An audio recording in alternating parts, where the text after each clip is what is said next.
Now check this out. This is fun. He says it's going to do 4 things. I don't think that Alma intended for this to be a nice play on words in English, because he doesn't speak English and he's not focused on that. But watch how this works out. Here are the 4 things that will happen. It will begin to swell within your breasts. So step 1, it's going to swell within your breast. Step 2, when you begin to feel these swelling motions, you will begin to say within yourself, it must needs be that this is a good seed, or that the word is good, for it beginneth to enlarge my soul.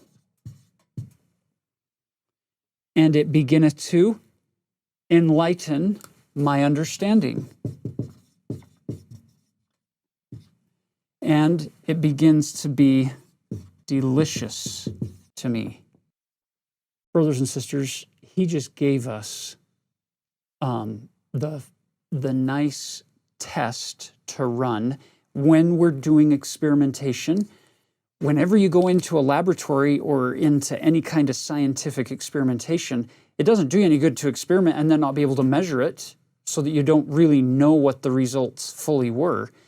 He just gave you the measurements for our experiment of faith by comparing the word to a seed that gets planted into our heart. It will begin to swell. You'll notice he didn't say it will just pop up and you'll start eating fruit immediately. No, the seed will begin to swell. It will feel, something will feel right. You'll notice some movement, some growth. It will begin to enlarge your soul. It doesn't cause you to shrink. It'll actually cause you to turn outward and upward and notice and see and experience things you've never experienced before to the same degree. It will enlighten your understanding. Notice he's got both revelatory instruments involved here, mind and heart combined. So your understanding is growing. Things start to make sense more. You're connecting more dots. And it just tastes good. It tastes right. So that when we're taking those steps of faith on that spiral progression, we are able to keep moving forward. Now, how many of you go to the garden, throw in some seeds after preparing the soil, and you nourish them until you see the seeds sprouting and growing, and you're like, oh, it was a good seed. That's great.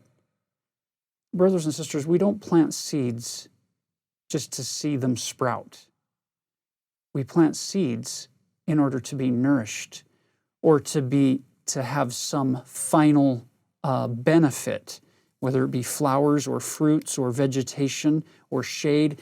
We want some end result that isn't just, oh, yep, it started to grow.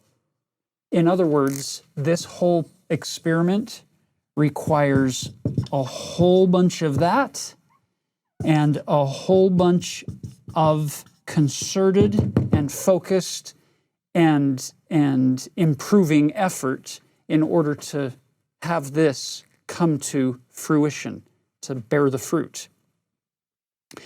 Notice verse 30, he says, but behold, as the seed swelleth and sprouteth and beginneth to grow, then you must needs say that the seed is good.